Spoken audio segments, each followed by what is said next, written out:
conectando, no conecta. Acá en internet todo. No me da la opción de iniciar, la verdad.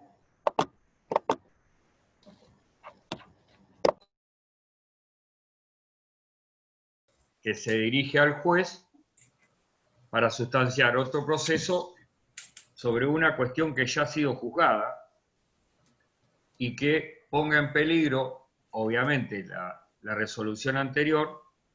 ¿Por qué? Porque puede resolver de una forma que la contradiga o que se oponga en la misma cuestión. Entonces, esta excepción lo que trata es evitar o impedir la reedición de otro proceso en donde se debata una pretensión que es idéntica o conexa con otra ya decidida y firme. Por eso es tan importante que cuando se plantea esta excepción, el juez realice un examen integral de los dos procesos para determinar si los asuntos sometidos a decisión judicial son el mismo asunto. En realidad, si uno se pone a pensar de lo que ya hemos hablado, este instituto procesal tiene la misma finalidad similar que la de la litipendencia. Nada más, y va a poner acento en el reconocimiento de esa triple identidad que habíamos visto nosotros entre sujeto, objeto y causa.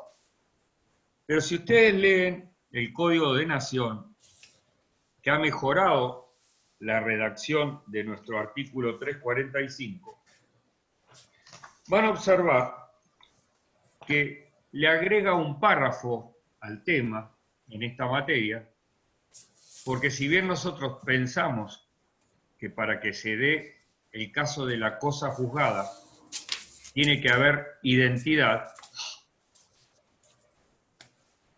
el Código de Nación le agrega algo que nosotros lo hemos aplicado a partir de la doctrina y de la jurisprudencia.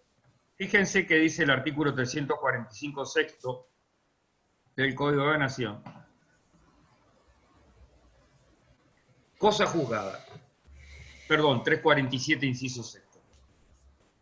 Para que sea procedente esta excepción, el reexamen integral de las dos contiendas debe demostrar que se trata del mismo asunto sometido a decisión judicial.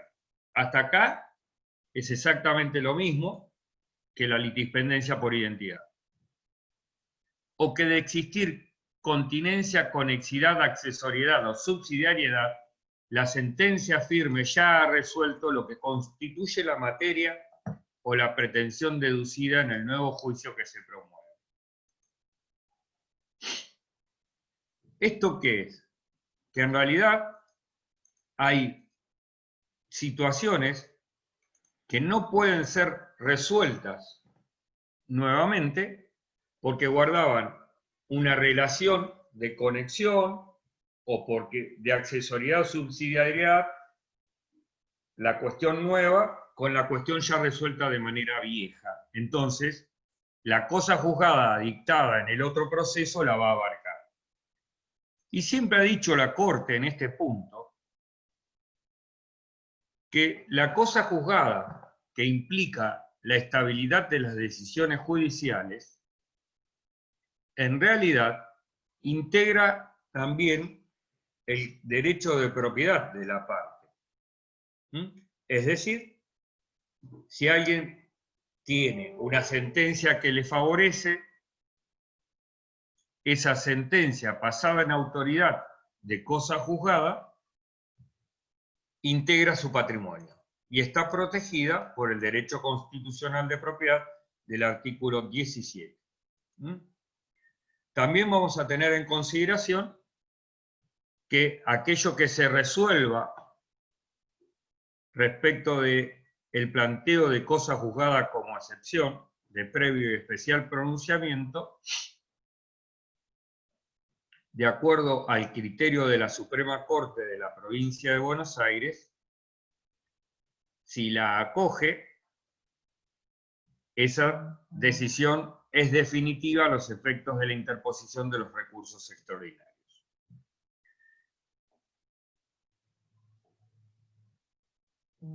Respecto del requisito de admisibilidad, es decir, qué elementos se deben acompañar a los efectos de hacer admisible esta excepción. En principio, lo que debiéramos acompañar es el testimonio de la sentencia dictada en el proceso que nosotros decimos ya resolvió el asunto que hoy se somete nuevamente a conciliación judicial. Sin perjuicio que cuando uno habla de testimonio o fotocopia certificada de la sentencia, tenga en consideración que generalmente también, más allá de que este es un requisito de admisibilidad, acompañar esta documentación, también vamos a ofrecer como medio probatorio una prueba informativa a los efectos de que remitan la causa de mención. Si se hace lugar, ¿y cuál es el efecto de esta sentencia? Obviamente, si se hace lugar a la cosa juzgada, obviamente esta excepción va a ser perentoria y culminará el proceso.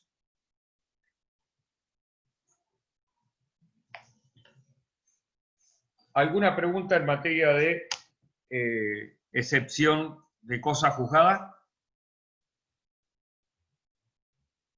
Bien. Creo que lo que estamos pensando siempre es, esto es un paso más a la litispendencia. Y lo más asimilable sería a la litispendencia, la cosa juzgada, a la litispendencia por identidad. Muy bien.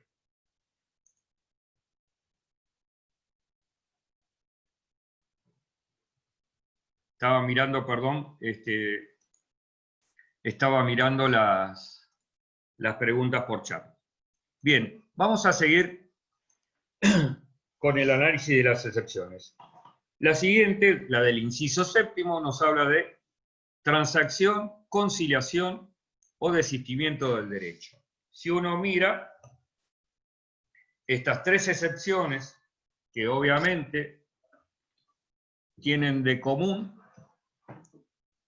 que todas son modos de conclusión del proceso, con eficacia de cosa juzgada. Por eso decimos que estos casos de culminación del proceso tienen requisitos similares a los exigidos para la excepción de cosa juzgada. Nada más que en nuestro caso particular, los procesos han concluido por una decisión que homologa o una transacción o una conciliación, o, en su caso, un auto que admite, fíjense ustedes, el desistimiento del derecho y todos ponen fin al juicio. Fíjense, ¿se acuerdan que hay dos formas de desistir dentro de un proceso? Una cosa era el desistimiento de la acción y otra es el desistimiento del derecho. Cuando uno desiste de la acción, teníamos que se podían dar en dos situaciones particulares. Si se notificó la demanda, requiere para desistir de la acción el consentimiento de la otra parte. Si no se notificó la demanda, él puede desistir de la demanda, de su acción, y no se requiere el consentimiento de la otra parte. En el desistimiento del derecho, ¿qué pasa? Que con el desistimiento de la acción, aquel que desiste de la acción puede volver a iniciar una nueva demanda. Después tenemos el desistimiento del derecho, lo que hace es aniquilar el reclamo. Entonces, en el desistimiento del derecho no se hace necesario el consentimiento o el asentimiento de la parte demandada. Por eso es importante tener en cuenta que lo que está referenciado en el artículo se vincula con el desistimiento del derecho.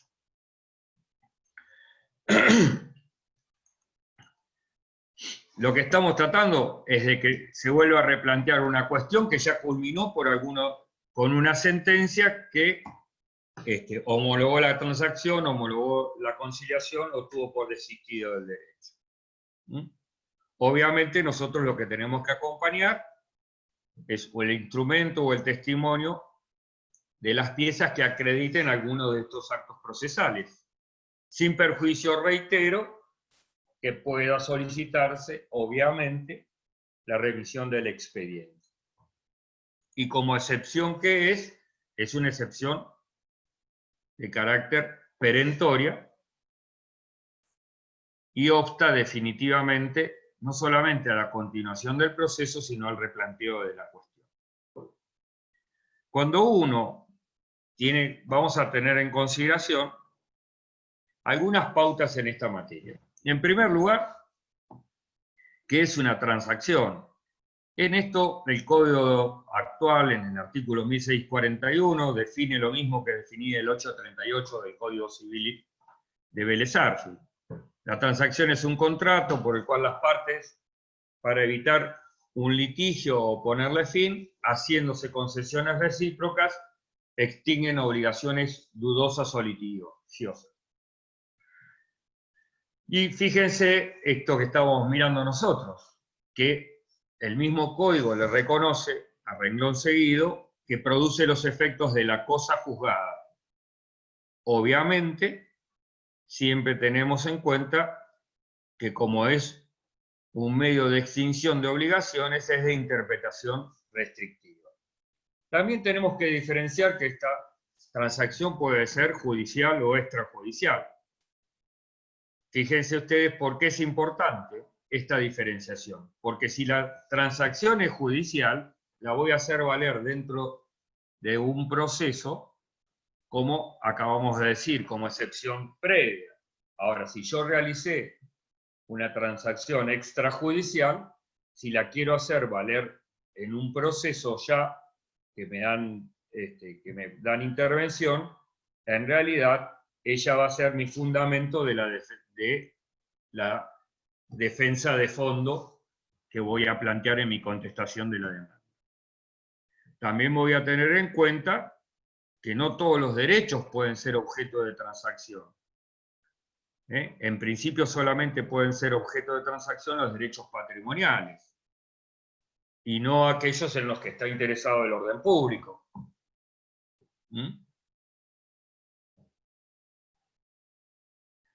Nosotros dijimos, la transacción es un contrato, por lo tanto, queda sujeta a la prueba de los contratos. También es importante tener en consideración que la resolución que se dicte y que resuelve una excepción de transacción es definitiva a los efectos de los recursos extraordinarios. ¿Cuál era el contenido de la transacción? Dijimos, las partes extinguen derechos y obligaciones dudosas o litigiosas a través de concesiones recíprocas. La conciliación es un acuerdo de partes, donde las partes llegan a la solución de un proceso y con esto le ponen fin. En realidad, esta conciliación supone la intervención del juez y la autocomposición de los intereses de las partes. La sentencia como homologa un acuerdo conciliatorio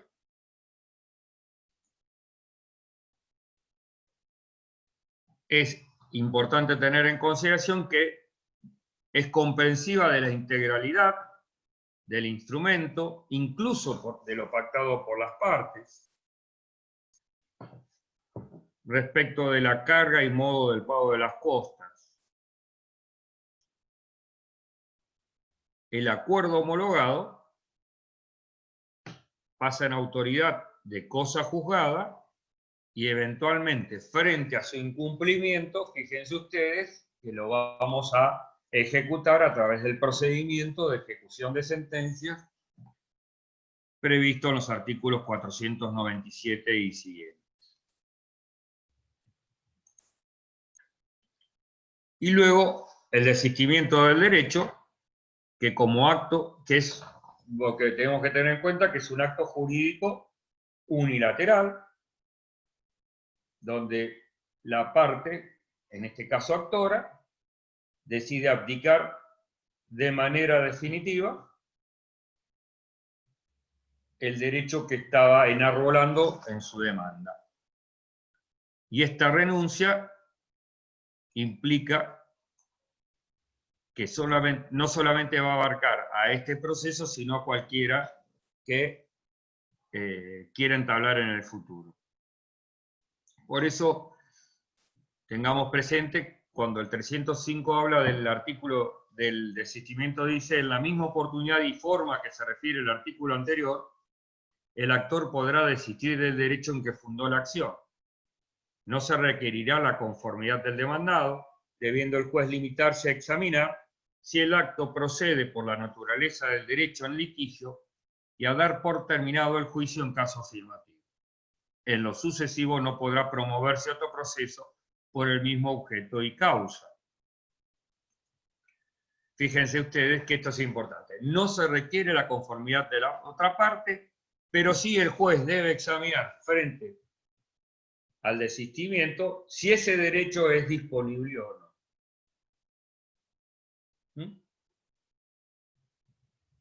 También es importante tener presente que este desistimiento se puede revocar hasta el momento en que el juez se pronuncie por el mismo o surja la conformidad dentro del expediente por la otra parte.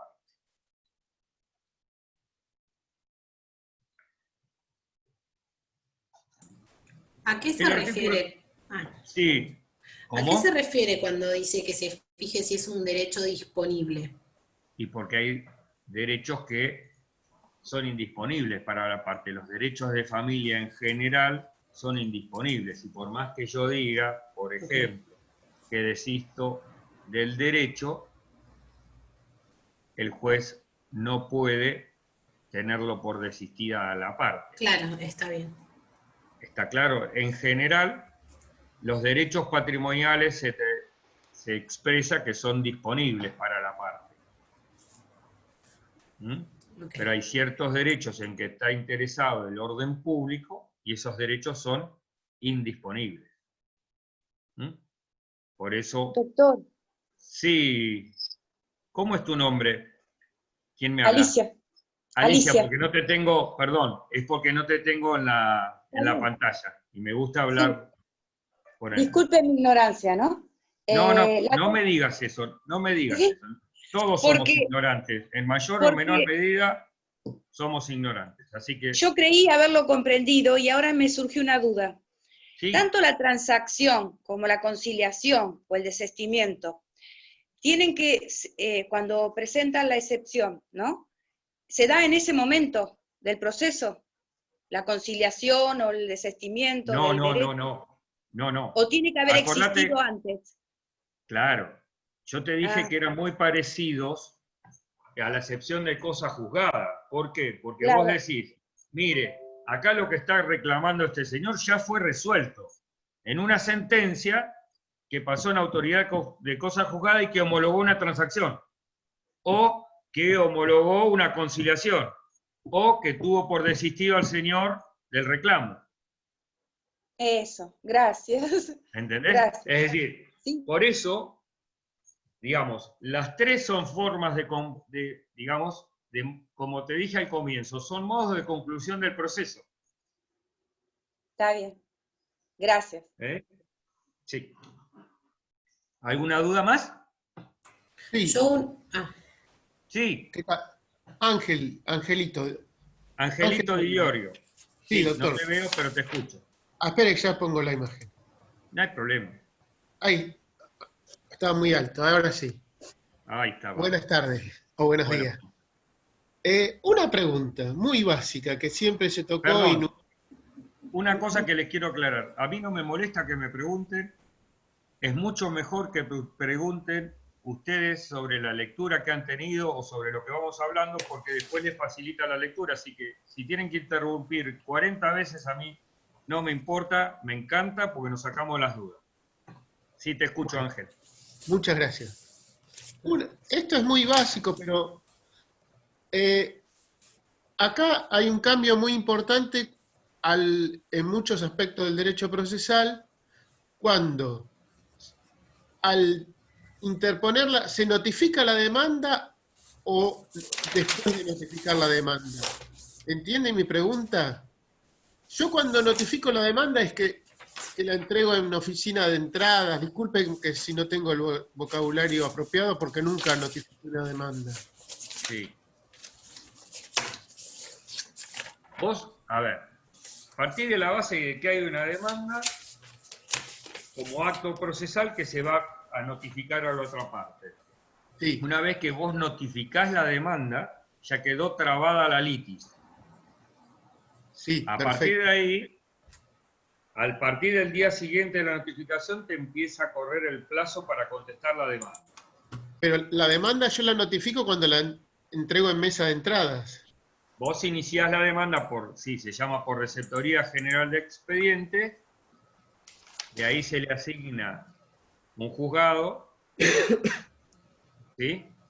Y Sí. Una vez que el juzgado la provee, lo que hace es correr traslado de la demanda a otra parte. Por eso, Notificado de la otra parte. Sí. Discúlpeme que lo interrumpí. Mil disculpas. No, decime. Yo la puedo ampliar mientras no la notifico. Entonces la tengo yo la demanda. No es que vos la tenés físicamente. La demanda está en el juzgado. ¿Sí? Sí. Una vez que vos la iniciaste, mientras no notificás, tenés la posibilidad de modificar la demanda. Perfecto, a eso iba mi pregunta. Sí, está Muchas bien, gracias. estamos de acuerdo. Muchas gracias, doctor. Es decir, vos, mientras no la notifiques, podés modificar o transformar tu demanda.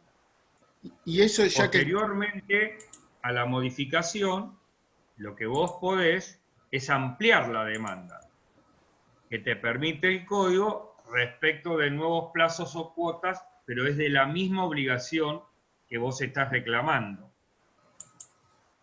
Suponete, vos vendiste en cuotas, te dejaron de pagar cuotas y no hay una cláusula que diga que frente al pago la falta de pago de una cuota caen todas las cuotas.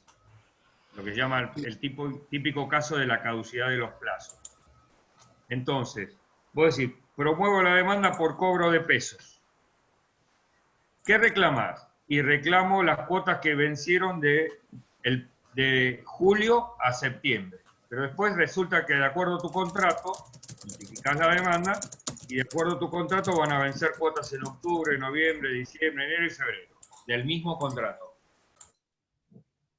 Vos notificaste la demanda, pero después de la demanda vos podés decir, bueno, venció ahora la cuota de octubre, amplía demanda, con un pequeño escrito.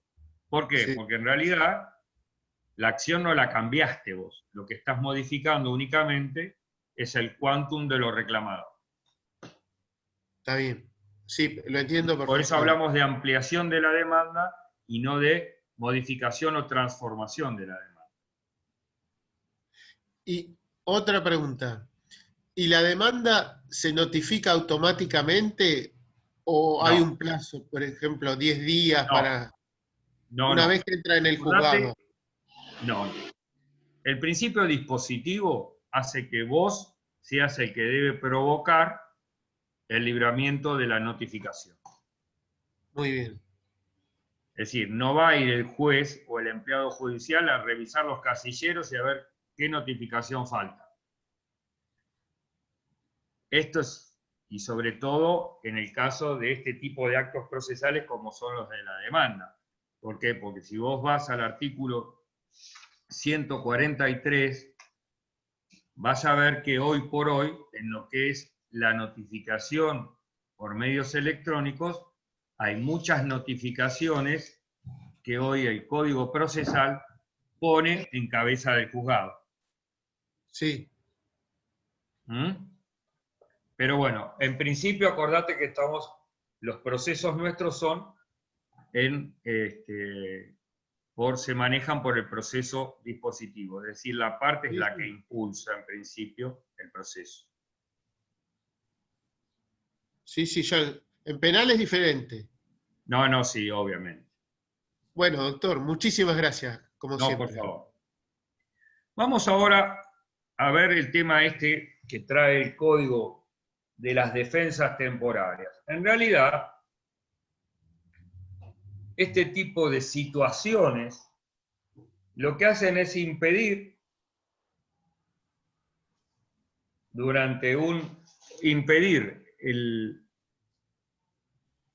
la acción de manera dilatoria. Estas defensas temporarias en realidad las vamos a encontrar en distintas normas jurídicas. No están dentro del código procesal. ¿Por qué? Apuntan, este tipo de defensas, a ciertos requisitos extrínsecos de admisibilidad de la pretensión. Es decir, son situaciones que hay que remover para que yo pueda perfectamente promover mi acción. Fíjense ustedes algunos de los ejemplos que podemos tomar de defensas temporarias.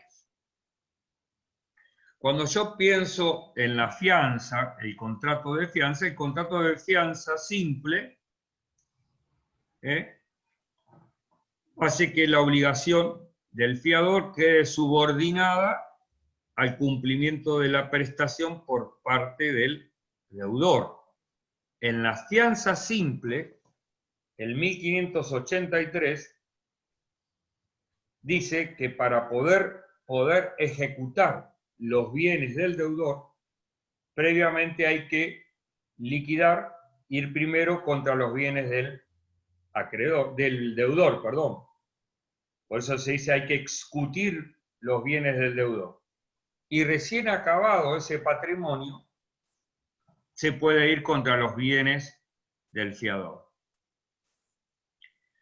Obviamente, claro, cuando uno piensa en esta fianza simple, en realidad, generalmente en los contratos va a ver que generalmente, cuando uno ve las fianzas que se constituyen, se habla de que el fiador se constituye en principal pagador.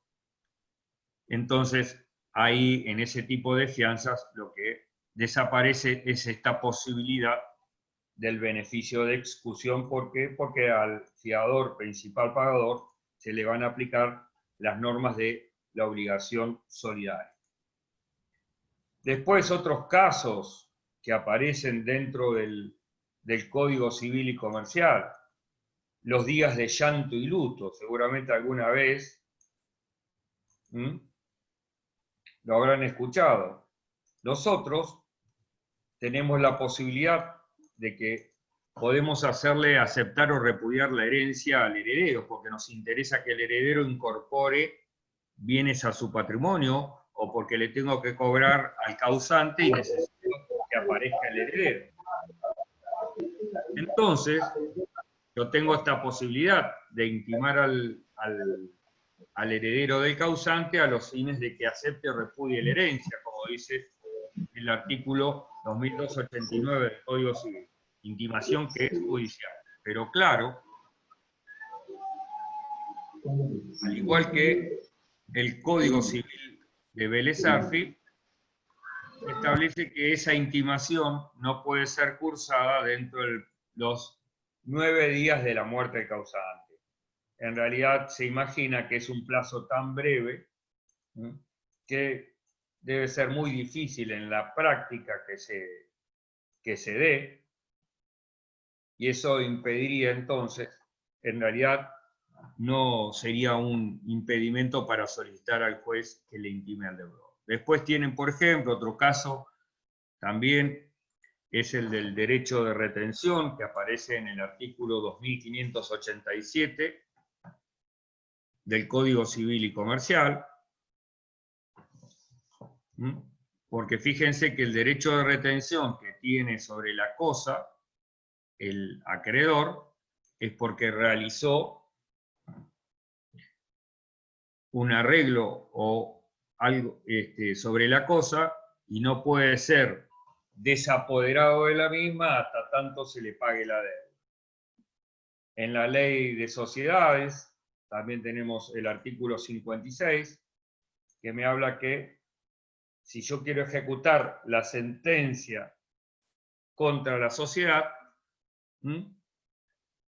si bien la sentencia dictada contra la sociedad tiene fuerza de cosa juzgada contra los socios en cuanto a su responsabilidad social, solamente puedo ejercer esta acción de responsabilidad contra el socio previa exclusión de los bienes sociales. Es muy parecido a la relación que tiene, que hemos visto recién, respecto del fiador simple, que previamente hay que discutir o liquidar los bienes del deudor principal y luego puedo ir contra los bienes del fiador. Esto es lo mismo respecto de los bienes sociales y de los bienes de los socios. Primero voy contra la sociedad y agotado esos bienes, recién ahí puedo ir a cobrarle al socio. O sea que... Sí, escucho. De todas las excepciones admisibles, digamos, esta sería la que va más sobre el derecho de fondo y las otras serían casi todas basadas en lo procesal, ¿no? Fíjate vos que en realidad no, hay una íntima relación. Lo que pasa es que todas entran, como están contempladas, son situaciones que en realidad son dilatorias del derecho de fondo reclamado judicialmente. ¿Entendés? Entonces, claro, sí. Lo que vos tenés que acá, lo que te está diciendo es, mire, hay distintas situaciones contempladas en el derecho de fondo que impiden que progrese por ahora su acción de cobro. O impiden que usted reclame al heredero. Pero es por ahora, es un tiempo. El socio, el retenedor dice, espere, yo tengo que devolver la cosa. Pero ¿sabe qué pasa? Yo soy el dueño del taller, hice reparaciones sobre el vehículo. Y a mí el Código Civil me reconoce un derecho que hasta tanto no se me pague la reparación, no sea exigible la devolución del bien. Fíjate, en todos los casos se dilata la cuestión reclamada. Si te escucho, Viviana, tenías una pregunta. Sí, pero usted acaba de responderla. Yo le quería, ¡ay, qué suerte! Sí, porque yo le quería preguntar, ¿esto significaría que yo me quedo con la cosa hasta tanto esté desinteresado? Sí, está cual. Claro. Y te imaginas que si vos es la forma de garantía, de garantizar al acreedor, porque el derecho de retención no te confiere ningún privilegio, es una situación que se da y que impide momentáneamente. Está bien, me quedo con la cosa en garantía. Perfecto. Bien. Vamos ahora a contemplar otra situación que también es una excepción dilatoria, que en realidad es la excepción de arraigo.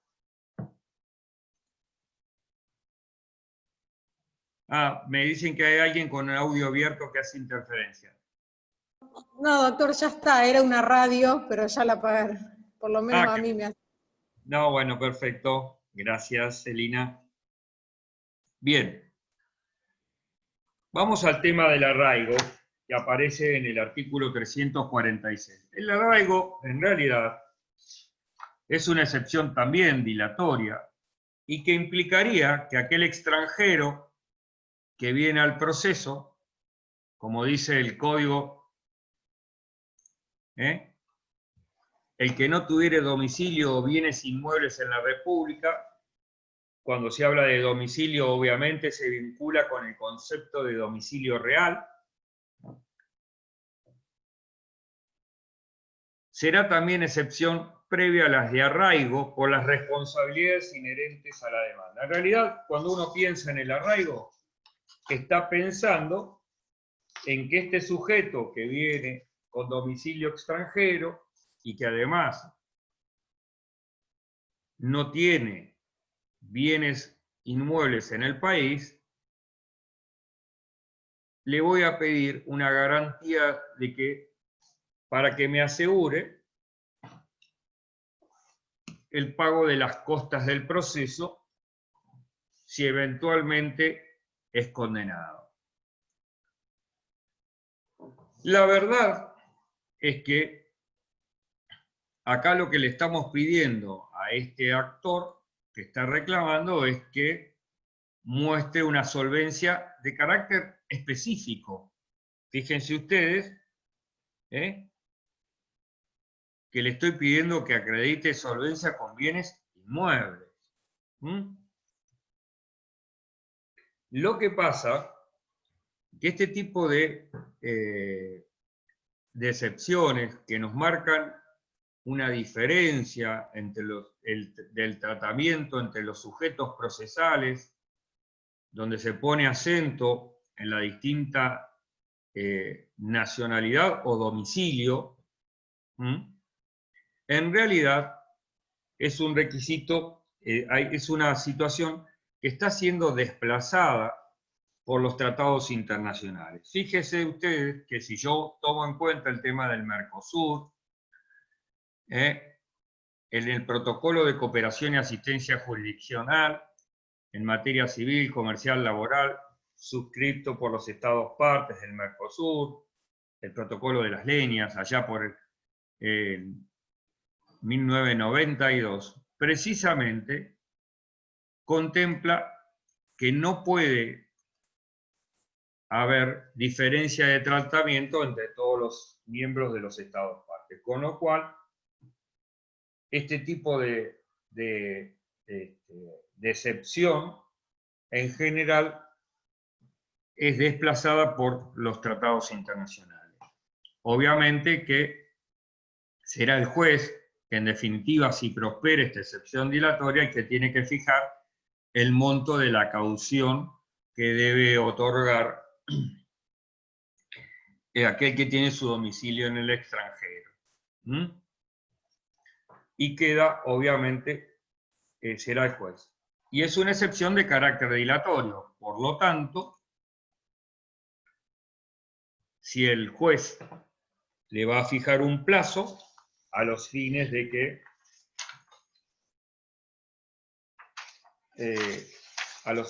la parte otorgue la caución que le ha fijado. Que en general, cuando uno ve este tipo de situaciones, es una caución de carácter real. ¿Saben qué significa una caución de carácter real? ¿Y qué diferencia hay entre una caución real, una caución personal y una juratoria? ¿No? No, yo no. Muy bien. Cuando uno habla de una caución real, lo que estamos estableciendo es que la parte a la que se le exige tiene que dar un bien embargo. Que puede ser mueble, puede ser inmueble. Así se concreta. O puede ser dinero. ¿Vieron a Lázaro Báez cuando dice le fijaron una fianza de 5 millones de dólares? En realidad, lo que le estamos pidiendo es que ofrezca bienes a embargo, ya sea él o por medio de un tercero o por medio de un seguro de caución, a los fines de otorgar este tipo de garantía. ¿Entienden? Eso sería una caución de carácter real. Y tengan presente siempre que el principio de la caución real es el que se debe aplicar cuando uno otorga una medida cautelar. Pero también puede ser que me digan que se otorgue una fianza personal, que yo le ofrezca un fiador de reconocida solvencia.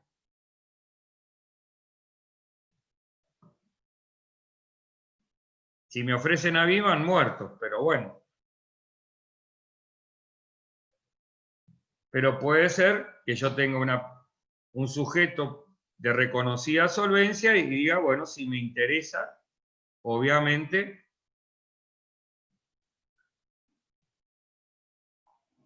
otorgar su fianza.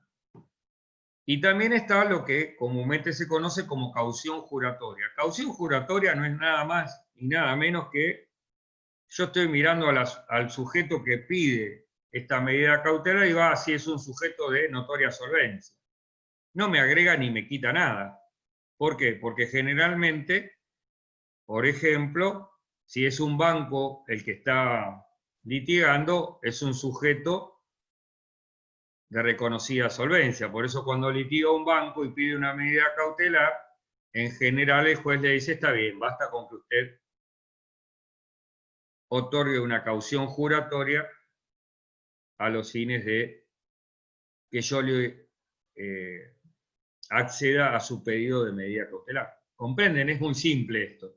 Pero siempre tengan en cuenta que el principio general en materia de cauciones, de garantías, de hacernos cargo de los perjuicios que puede causar, es la cautela real. Cautela real significa ofrecer bienes a embargo, muebles, inmuebles, etc. Caución personal, traer un fiador. Y la caución juratoria no agrega absolutamente nada. ¿Por qué? Y porque en realidad esto va para sujetos de notoria solvencia y es lo que habitualmente asumimos nosotros cuando pedimos en forma personal una medida cautelar.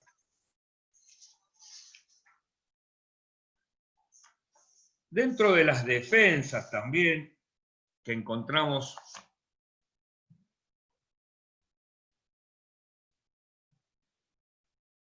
dentro de las excepciones, aparece el tema de la prescripción. La prescripción, ustedes saben muy bien, que es un medio para adquirir derechos o liberarse de obligaciones por el transcurso del tiempo. Cuando uno mira el Código Civil y Comercial, se va a encontrar con una sorpresa. ¿Y qué es lo que nos interesa a nosotros en esta materia? En materia de defensas, obviamente es la prescripción liberatoria. Cuando yo voy a oponer que quede liberado, le voy a poner al acreedor que me reclama el cumplimiento de la obligación, le voy a poner la prescripción. ¿Está claro? Es decir, señor, usted ya no tiene más derecho de acción por cuanto la obligación que usted me exige es a prescripto por el transcurso del tiempo. ¿Está claro? Esta es la prescripción que a nosotros nos interesa. Pero fíjense ustedes que el Código Civil, a fin de terminar con alguna duda acerca del planteo de la excepción, me incorporó 3 artículos en la materia y que me demuestran cómo debe ser el planteo de la prescripción dentro de un proceso. El 2551 nos dice, la prescripción puede ser articulada por vía de acción o excepción. Me da 2 vías procesales a los efectos de oponer la prescripción.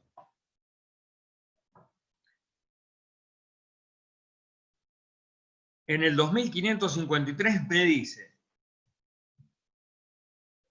la prescripción debe oponerse dentro del plazo para contestar la demanda en los procesos de conocimiento y como excepción en los procesos de ejecución. Es decir, me indica 2 vías procesales.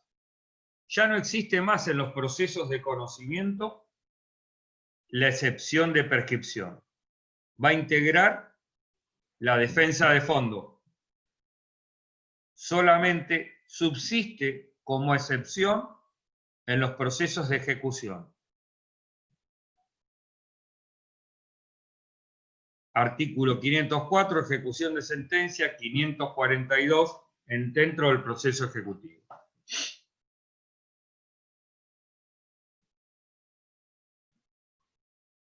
Y obviamente también es muy importante tener en cuenta que, como lo recalca el 2552, que no puede ser declarada de oficio la prescripción. Solamente es a petición de parte.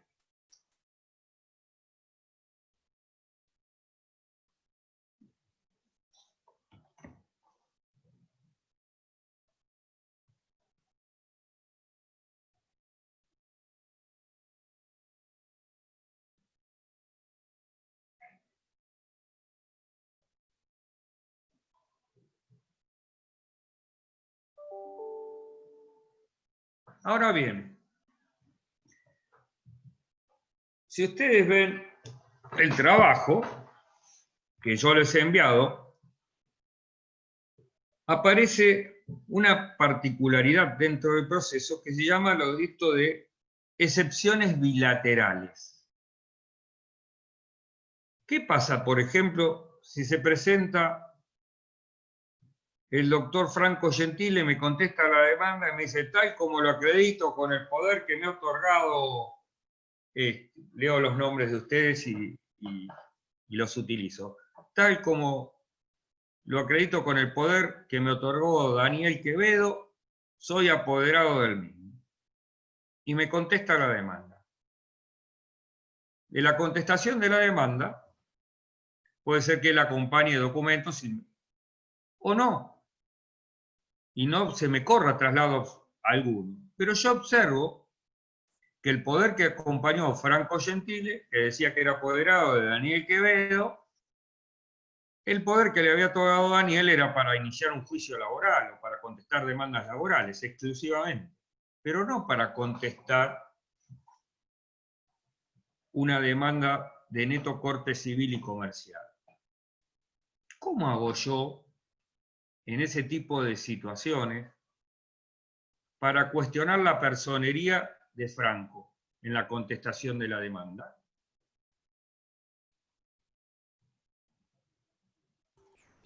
Y opone una excepción por falta de personería. ¿Quién la va a poner? La contraparte, el que contesta. El demandado. No. Se está contestando la demanda. ¿Qué pasó, Facultad de Derecho? Congeló la imagen. En la clase de ayer a un docente también le pasó lo mismo.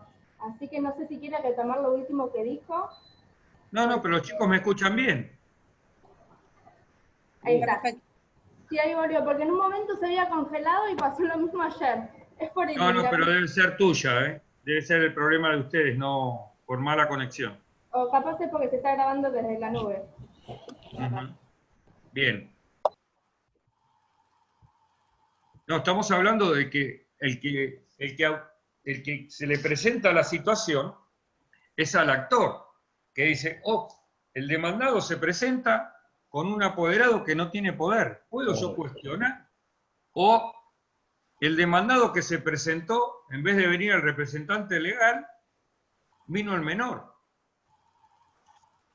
Esto es lo que se conoce con el nombre de excepciones bilaterales. No están contempladas dentro del proceso. Pero fíjense que si uno leyera atentamente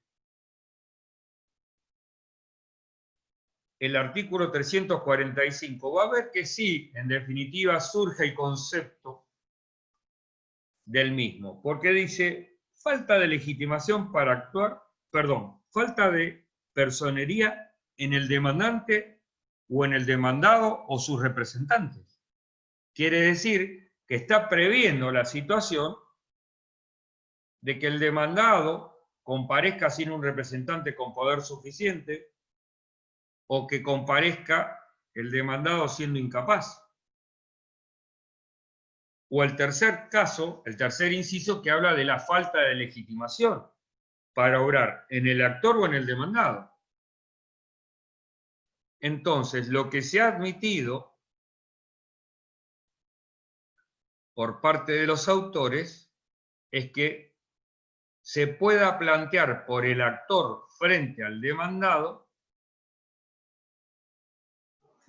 una excepción dentro del plazo de 5 días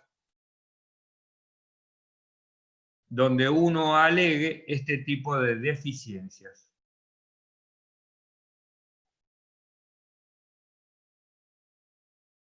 ¿Es el plazo de 5 días? También, desde que vos tomás conocimiento de esa resolución, que lo tuvo por presentado, parte y domicilio constituido, por contestada la demanda. ¿Y hasta qué momento procesal se puede presentar de parte del actor? 5 días. No, pero desde que se entera. Supongamos que se entera cuando ya fue contestada la demanda y está en la etapa probatoria. Pero volvemos a la parte general. Claro, está bien. Es decir, las resoluciones tienen una forma de notificación. ¿Sí?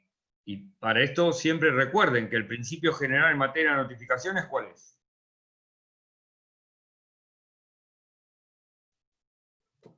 Decilo, Elina. ¿Se puede modificar? ¿Se puede? No, porque Elina yo la veía que hacía muecas, entonces le digo, bueno, decilo, ¿cuál es el principio general? Por la ley. ¿Por qué? Yo siempre voy a insistir en que ustedes entiendan por qué el código articula determinadas soluciones. Y esto es fundamental. ¿Por qué, Elina, es el Ministerio de la Ley? Porque hace a la aceleración del proceso, no sé cómo explicarlo, pero... No, principio de celeridad procesal. Celeridad, impulso de proceso sería. Celeridad procesal. Claro, pero esto tenía que ver también, cuando yo siempre les digo, piensen que nuestro Código Procesal es de 1968. ¿Por qué digo que pensemos esto? ¿Por qué? Porque en el código de hoy yo tengo la notificación electrónica. ¿Qué es más rápido que una notificación electrónica? Si yo hice mi cédula hoy, se la mandé al juzgado, el juzgado la controla, está bien, ¡pum! Automáticamente se la manda a la parte y les llegó a ustedes en forma inmediata. Claro, pero el código, lo que estaba pensando, era en la vieja notificación por cédula, que decía, bueno, a ver, salió la resolución hoy día miércoles. Yo la hago en el estudio. Mi secretaria la hace en el estudio, la tenía que llevar mañana al tribunal. El tribunal pedíamos el expediente. Si estaba el expediente, me la recibían. Eso pasaba a control de un empleado del juzgado. Ese empleado del juzgado, a su vez, después hacía una lista de cédulas. Esa lista de cédulas se llevaba con las cédulas a la oficina, todo manual, a la oficina de mandamientos y notificaciones. Llegaba a la oficina de mandamientos y notificaciones, las cédulas se repartían por zonas. Cada oficial de justicia tiene una zona de notificación. Ese oficial de notificación, notificador, de acuerdo al tipo de domicilio que es, tiene un tiempo para hacer la diligencia. Hasta que pegaba toda la vuelta a la cédula física, tardaba mucho. Por eso el código crea este principio general de que las notificaciones se notifican por Ministerio de la Ley. ¿Entendemos, Viviana? Entonces, cuidado. ¿Por qué? Porque ahí vos entrás a mirar y decís, si el principio general es notificaciones por Ministerio de la Ley, la excepción es notificación por cédula o por otro de los medios contemplados en el código. ¿Y dónde están esas excepciones? En principio, en el artículo 135. Y lo que es más grave aún, chicos, que esto es muy importante, no sé si lo vieron, y perdón que si lo vieron lo reitero. El juez, a diferencia del Código Procesal Civil de Nación, nuestro código en el artículo 135 no tiene un inciso 18 como tiene el Código de Nación, que le permite al juez disponer la notificación por cédula en casos especiales. El nuestro no tiene esa habilitación. Por lo tanto, la enumeración que hace el artículo 135 cuando se vincula con las notificaciones procesales, en principio es taxativa, salvo que otra disposición legal prevea esa notificación por ser. ¿Comprenden? Entonces, el juez no me puede crear notificaciones que no sea de la forma en que está contemplada. ¿Sí? Esto es muy importante tenerlo en cuenta. Por eso, volviendo a tu pregunta, Viviana, hay que ver qué tipo de resolución se dictó, pero en principio pensar que como un buen abogado litigante vas a tener que tener control del expediente y vas a quedar notificado martes o viernes o el siguiente hábil si alguno de ellos fuera en feriado. Y a partir de ahí vas a contar los 5 días para poder plantear una excepción bilateral. ¿Está claro? Muy bien. Vamos a ir ahora al punto siguiente, que es el de la contestación de la demanda. Ustedes saben muy bien que esta contestación de la demanda es un acto procesal. ¿De qué sujeto? Del demandado.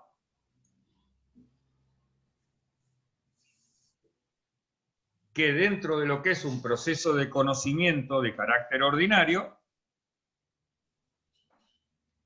va a alegar aquellas defensas que en un proceso de conocimiento ordinario no debieron ser opuestas como de previo y especial pronunciamiento. Y va a alegar todas las defensas en los procesos de conocimientos sumario y sumarísimo. ¿Por qué? Porque en estos el plazo para oponer excepciones es el mismo que el para contestar la demanda. ¿Entienden este acto de defensa en el proceso de conocimiento ordinario se desdobla? ¿Por qué? Porque en el proceso de conocimiento ordinario de la provincia de Buenos Aires tengo un plazo de 15 días para contestar la demanda, pero tengo un plazo de 10 días para poner las excepciones. En el proceso sumario y sumarísimo, va todo junto, excepciones y defensas. ¿Queda claro esto? No se desdobla. También es importante tener en cuenta que en el Código de Nación se suprimió el proceso de conocimiento sumario y quedó solamente un proceso de conocimiento ordinario, que nos mezcló un poco todo. Muy bien. ¿Por qué es importante este acto de defensa que se va a oponer a la pretensión del actor? En primer lugar, porque va a determinar los hechos que van a ser objeto de prueba. En segundo lugar, y esto tiene que ver con el principio de congruencia, va a determinar el tema que debe ser resuelto en la sentencia definitiva.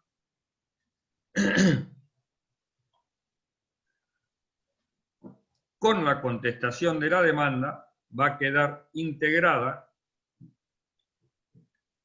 esta relación procesal.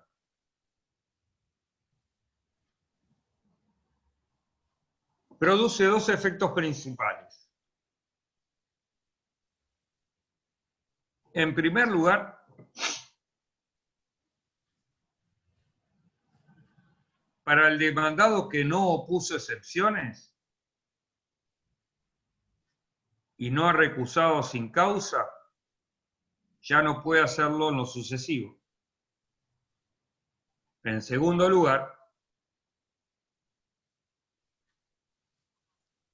si no ha opuesto la excepción de incompetencia, puede implicar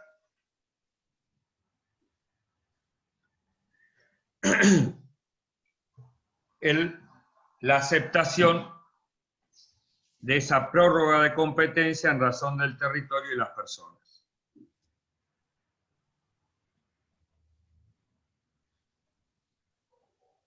Muy bien. ¿Cuáles son los requisitos de la contestación de la demanda que aparecen principalmente contemplados en el artículo 354 de nuestro Código Procesal? Que en realidad, más allá de que son requisitos, en realidad son cargas. ¿Se acuerdan? Siempre hablamos no de obligaciones, sino que siempre hablamos de cargas para las partes. En primer lugar, deberá oponer todas las excepciones y defensas que no tuvo que oponer como de carácter previo, esto que vimos nosotros recién, respecto de esa posibilidad de desdoblamiento que existe en un proceso de conocimiento de carácter ordinario. ¿Sí? En segundo lugar, voy a tener en consideración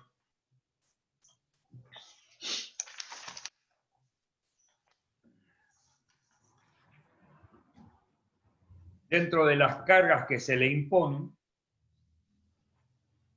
el de reconocer o negar cada uno de los hechos expuestos en la demanda.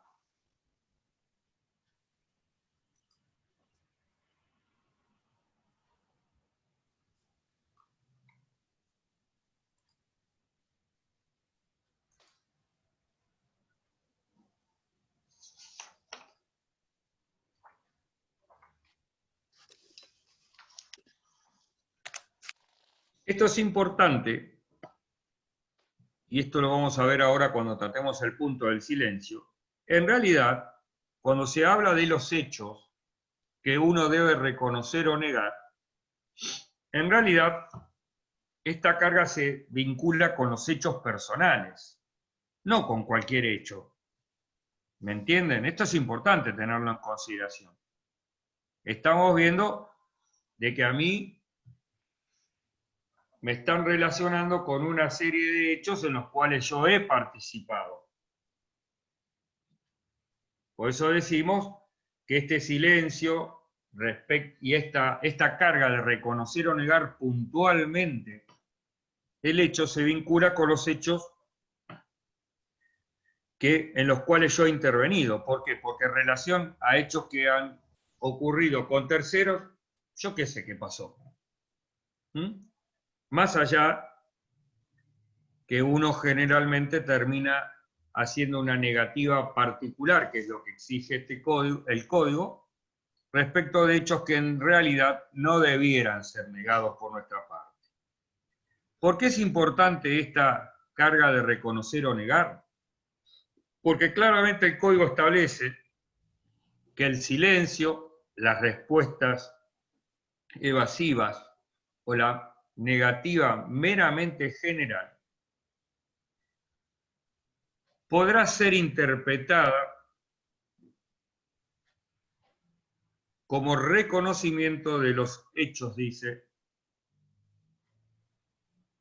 pertinentes ilícitos a que se refiere. Podrá ser interpretada. Bien. ¿Esto qué quiere decir? Que el juez es facultativo para el juez interpretar si esa forma de conducirse del demandado implica reconocer el hecho que se le imputa. La otra negativa o reconocimiento especial que se exige es respecto de la documentación a él atribuida. ¿Atribuida a quién? Al demandado. Reconocer o negar la autenticidad de los documentos que se le atribuyen. Después también habla, y acá, bajo percibimiento, acá sí es categórico, de tenérselos por reconocidos. Fíjense la diferencia que hay entre el documento atribuido a la parte y el silencio respecto de hechos atribuidos a la parte. Y también le dice reconocimiento particular respecto de cartas, misivas o telegramas a él dirigidos. ¿Por qué? Porque en realidad también acá lo que se pide es que se reconozca o no si hubo un intercambio epistolar entre las partes. Ahora, si la carta se la mandaron a un tercero, qué sé yo no tengo por qué, no tengo la carga de reconocer o negar. ¿Está claro esto? Siempre hablamos de hechos y documentos personales. La sanción respecto del silencio es diferente respecto del hecho que del documento. Pero ¿cuáles son otros requisitos más? La explicitación de los hechos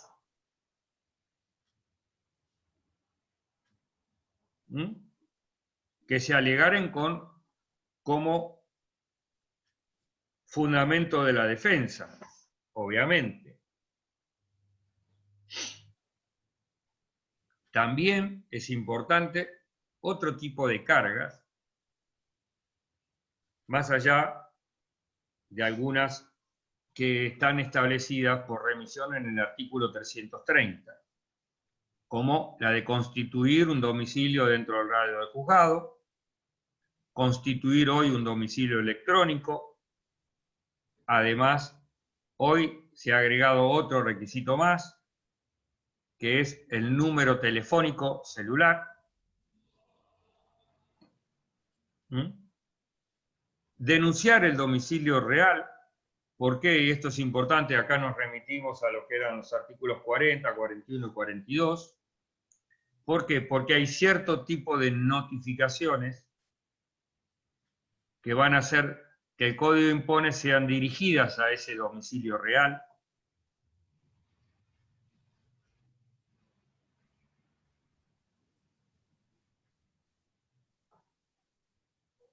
Obviamente, y esto también por esta remisión, indicar el derecho aplicable.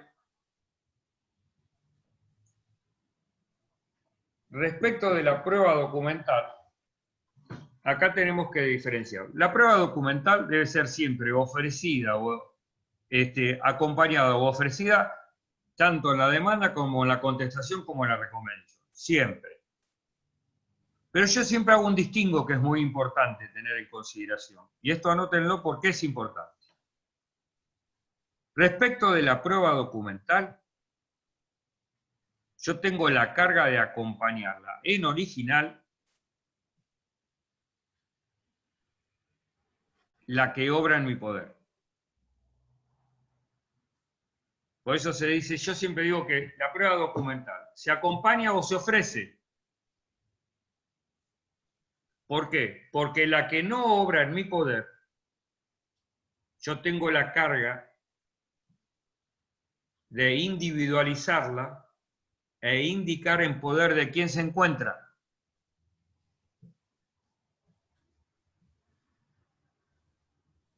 Individualizar es para que ustedes tengan una cuenta. Yo estoy para que tengan bien la diferenciación de este tema y cómo se ofrece una prueba correctamente documental que no obra en mi poder. Yo digo, tengo un problema con el banco. Y habitualmente, ¿qué es lo que pasa cuando ustedes van a un banco y hacen un contrato y piden algún tipo de, digamos, sí, Elina, una historia clínica es una prueba documental. Claro, pero vos decís, ¿cómo traigo yo esa prueba documental al proceso? Bueno, prueba documental en poder de la actora, en poder de la demandada, historia clínica perteneciente a Elina Otero. Yo no puedo decir que traiga la prueba, no, tengo que indicar qué historia clínica, a quién pertenece. ¿Está claro? Si yo tengo un problema con un banco, con motivo de la cuenta corriente, yo tengo que decirle que me traiga el contrato de cuenta corriente, que me traiga tal tipo de documentación. ¿Comprenden? Yo no puedo decir, y que el banco demandado traiga toda la documentación desde el cerro. No. ¿Qué estoy discutiendo? ¿Cuál es el hecho controvertido, conducente y controvertido? ¿La cuenta corriente? Bueno, tendré que individualizar qué elementos me interesan y que yo quiero revisar o cuestionar dentro del proceso. Y es importante la indicación de a quién pertenece también la prueba, porque diferente es el proceder que nosotros vamos a ver cuando estudiemos prueba documental. Fíjense ustedes que si la prueba documental, yo digo, por ejemplo, ofrece prueba documental. Bueno, la prueba documental es un recibo de pago que yo protocolicé en la escribana por ante una escribanía. ¿Saben qué es protocolizar un recibo? Yo le llevo el recibo original al escribano, el escribano lo incorpora al protocolo y yo me llevo un instrumento público, acta, que dice que protocolizó ese recibo del contenido del recibo. Pero el original permanece en el protocolo del escribano, no me lo quedo yo. ¿Pero qué logro con ese recibo privado? Que yo diga, ¿es auténtico que me lo entregó Lina, Azul, Marcela, que lo firmó ella? No. Solamente le di fecha cierta. ¿Comprenden? Pero si yo quiero hacer valerlo en un expediente, voy a necesitar el original. Por eso es tan importante decir, bueno, recibo de pago, yo adjunto el acta que protocolizó el recibo de pago. El original obra en poder del escribano Frontini. Entonces yo indico claramente dónde se encuentra y además, como es de mi propiedad ese recibo, es muy importante porque el día de mañana los efectos probatorios, yo puedo ofrecer prueba pericial sobre ese recibo y si el escribano cuando lo intimo a su presentación no me lo entrega, lo voy a poder secuestrar. ¿Comprenden por qué? Y porque es de mi propiedad. Pero si la prueba documental obra en poder de terceros, como dice el código, y ese tercero alega que es de su propiedad, se le va a intimar a su presentación y él se va a oponer, se puede oponer a su presentación.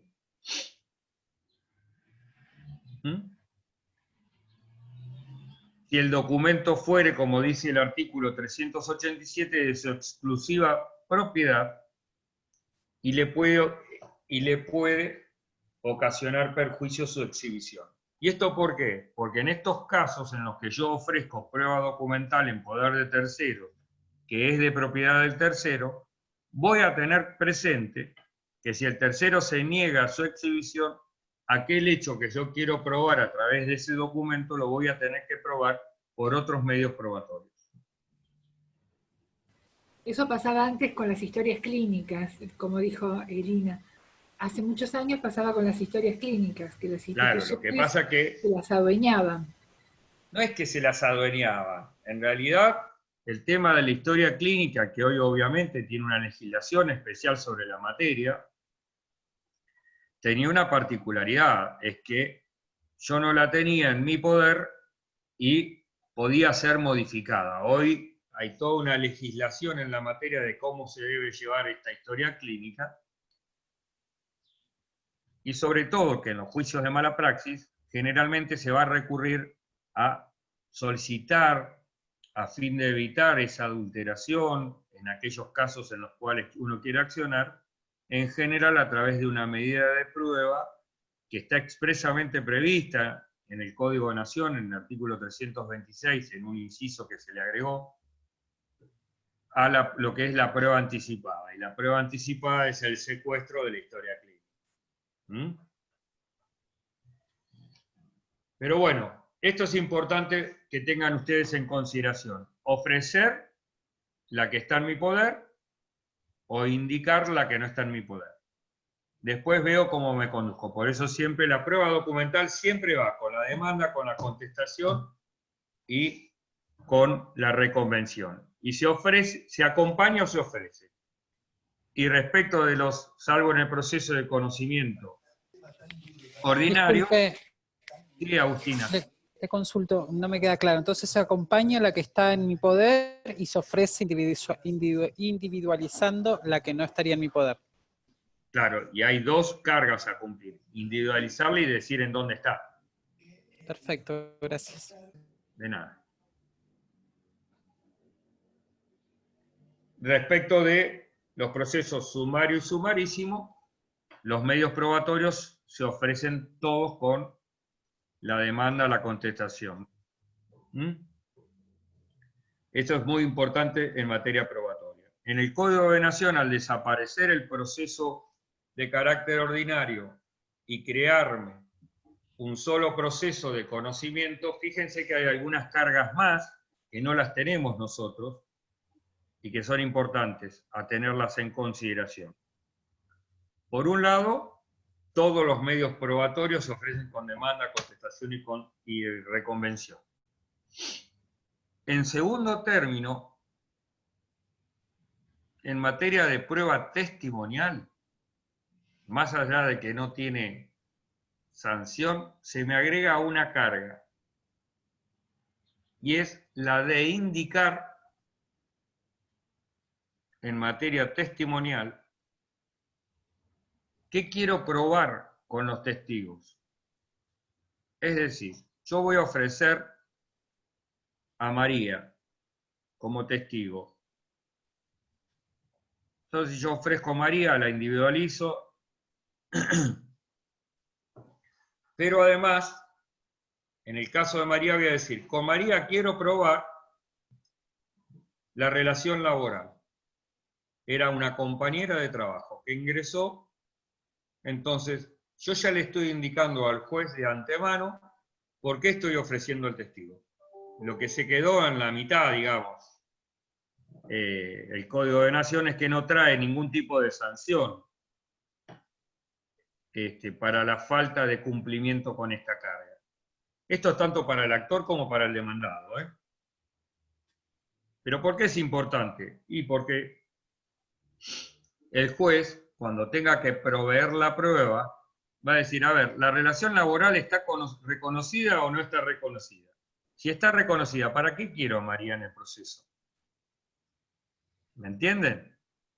Ya cuando tenga que proveer la prueba respecto de los hechos conducentes, controvertidos, lo que yo quería probar con María ya deja de ser controvertido porque está reconocido. Entonces no voy a fijar audiencia para que declare eso. Es muy interesante este tema. ¿Me entienden? ¿Por qué? Y porque me cambia, digamos, tiene importancia desde este punto de vista. ¿Cuál es el plazo para contestar la demanda? Bueno, obviamente, de acuerdo al tipo de proceso que tenemos, el plazo varía. 15 días es un plazo legal, 15 días en el proceso ordinario en provincia, 10 días para el sumario, 5 días para el sumarísimo. En el Código Contencioso Administrativo, el artículo 38 nos habla de 45 días.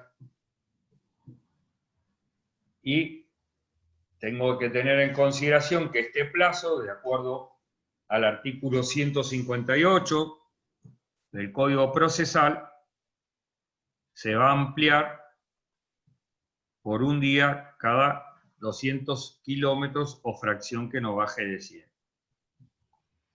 En el Código de Nación, el plazo para el proceso de conocimiento ordinario es de 15 días, en el sumarísimo es 5 días, y si se demanda a la provincia o a la nación, el plazo de contestación de la demanda son 60 días. En materia laboral son 10 días, etcétera, etcétera. Digamos que de acuerdo al tipo de proceso y al tipo de que apliquemos, será el plazo correspondiente.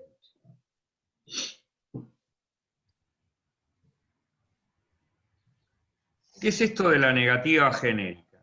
Y muchas veces uno encuentra que la contestación de demanda no cumple con este requisito de reconocer o negar.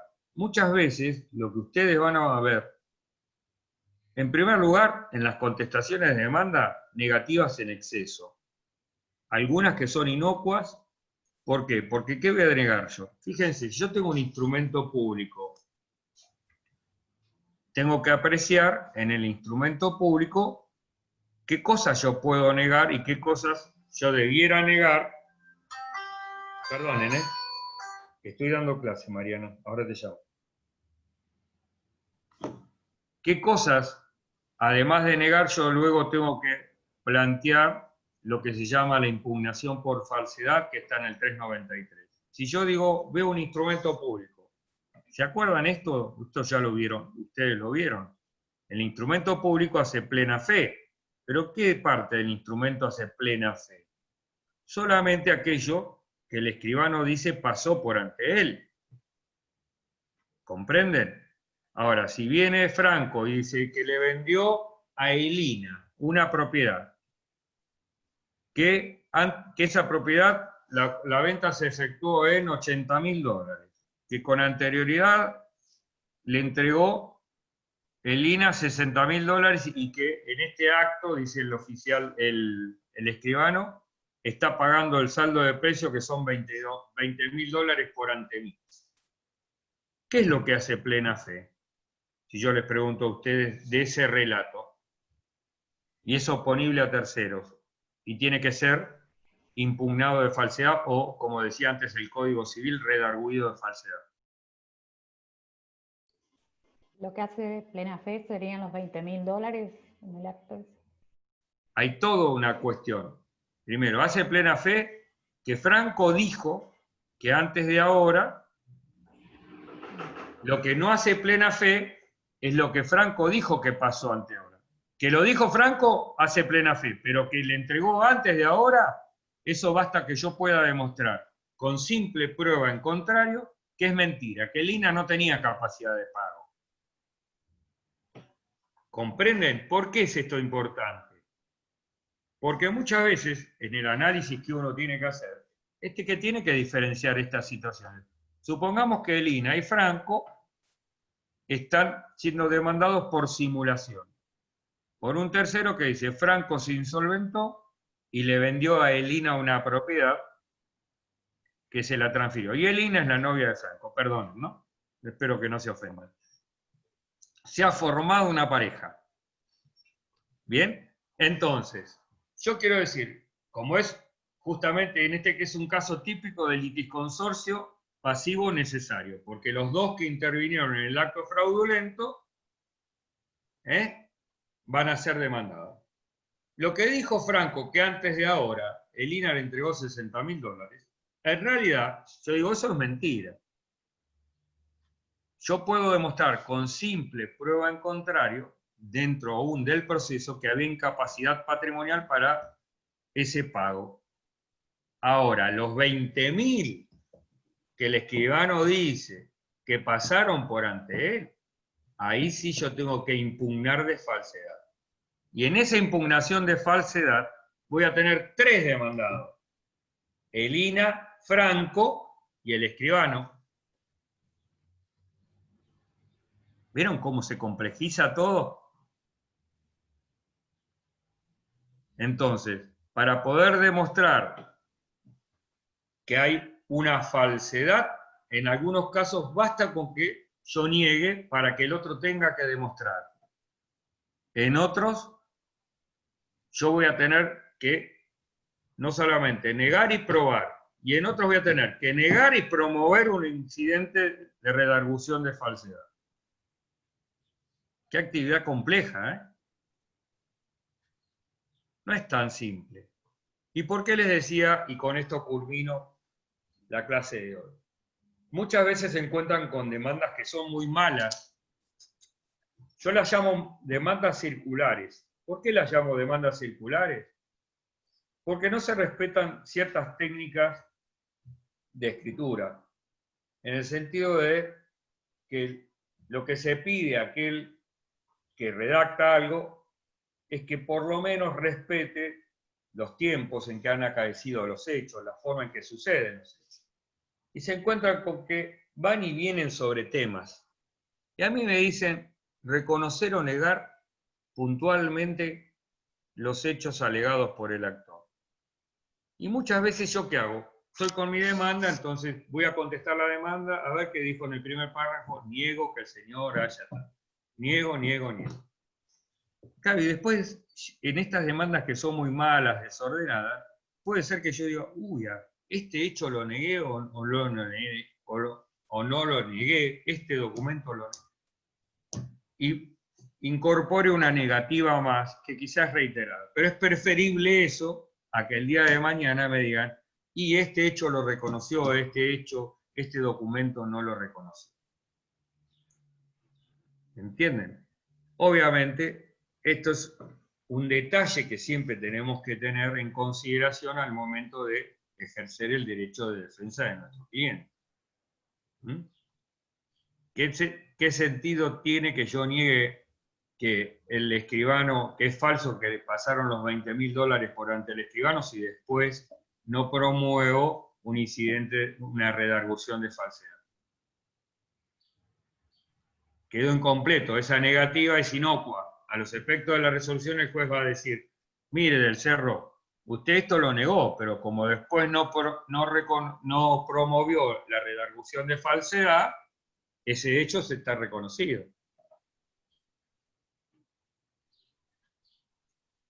Muy bien, chicos. Si Dios quiere, los veo mañana. Hasta mañana. Gracias. Hasta mañana, doctor. Profe, antes de que se vaya, le consulto. Sí, Agustina. El material que usted subió ayer dijo que, porque lo venía leyendo, pero ayer dijo que usted iba a subir otro o que lo iba a agregar. No, le estoy agregando cosas. El material en realidad no tiene cosas que están mal, pero yo le estoy aclarando cosas que me parece son necesarias. ¿Y usted le está aclarando y eso ya está subido, digamos, en el campus o lo va a subir después? No. Una vez que terminemos la clase, porque perfecto. Muchas de las cosas surgen a partir de las preguntas de ustedes. Perfecto. Entonces, es una forma de completarlo respondiendo a sus preguntas. Perfecto, muchas gracias. Una pregunta, doctor, disculpe la hora y todo. Pero la redargución de falsedad hay que probarla. Usted la tiene que probar. Obviamente. Sí, claro que lo tenés que probar. Pero fíjate vos que si yo planteo una redargución de falsedad, ya dentro del mismo proceso voy a tener una acción que me va a incidir en un medio probatorio dentro del proceso, y en esa acción voy a tener un sujeto que no es parte en el proceso principal. Y obviamente que tenés que probarlo. ¿Me comprendés? Sí. Obviamente. La fe que descansa en el notario está reconocida, pero te pone en cabeza tuyo que vos tengas que demostrar que lo que el notario dijo es falso. Está bien. No es tan difícil, digamos, muchas veces. Porque hay ciertas pautas que vos podés tener en consideración a los efectos de probar, por ejemplo, la incapacidad patrimonial de quien paga. Sí. A ver cómo, está pagando acá $20.000 y acá me promovió un proceso donde pidió el beneficio de litigar sin gasto. Pone $20.000 y trabaja de changarín. Pone $20.000 y tiene un IFE, o es monotributista clase A. Claro, sí. No coincide. Claro, bueno, esto tiene que ver. No se olviden, chicos, que hoy en la red hay mucha información. Mucha información. ¿Comprenden? Bueno. Lo mismo, perdón Ángel, y con esto les muestro algo más. Este tema de el silencio, como lo vamos a ver mañana. El silencio siempre es reconocimiento del hecho, no, porque si yo durante el proceso demuestro que, en el tema del choque, yo no me olvidé de reconocer o negar que estaba manejando, y resulta que hay una prueba que dice que yo estaba en Estados Unidos ese día. producto de un oficio de migraciones. ¿Qué va a decir el juez? Ah, lo tuvo por reconocido al hecho y hay una prueba documental emanada de un organismo que dice que yo no estaba en Argentina. Todo se complementa también. Por eso el silencio podrá ser considerado como reconocimiento del hecho. Muchísimas gracias. Ahora sí, nos vemos mañana si Dios quiere. Un beso para todos. Chao, doctor. Gracias, igual. Muchas gracias. Besos virtuales.